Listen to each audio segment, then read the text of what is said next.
Hello મિત્રો, આજે હું બનાવી છું મકાઈનું શાક.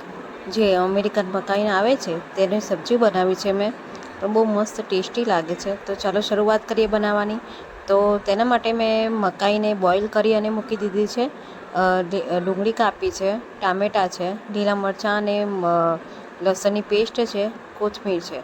હવે એક પેનમાં તેલ ગરમ કરવા માટે મૂકી દઈશું. તેલ ગરમ થાય એટલે એમાં જીરું એડ કરીશું.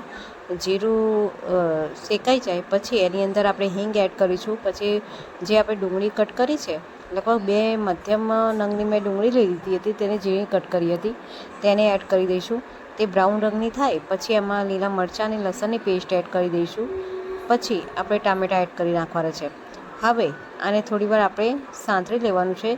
પછી તેની અંદર થોડું મીઠું અને હળદર એડ કરવાની છે, જેથી આપણા ટામેટાં જે છે એ જલ્દી ગળી જાય તેના માટે.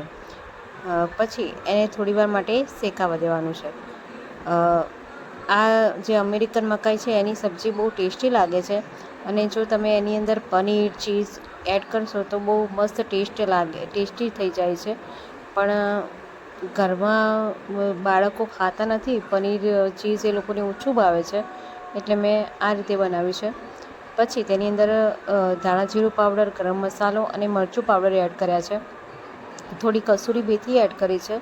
પછી આપણે તેલ છૂટું પડે ત્યાં સુધી આ મસાલાને આપણે શેકી લેવાના છે.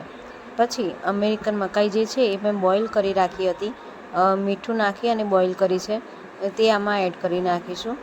પછી આને થોડીવાર માટે હલાવીશું, જેથી મસાલો જે છે એ આપણી મકાઈ ઉપર કોટ થઈ જાય તેના માટે.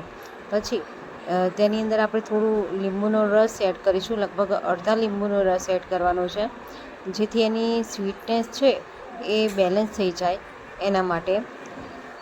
તો તૈયાર થઈ ગયું છે મકાઈની સબ્જી. તો કોથમીર નાખીને સર્વ કરીશું.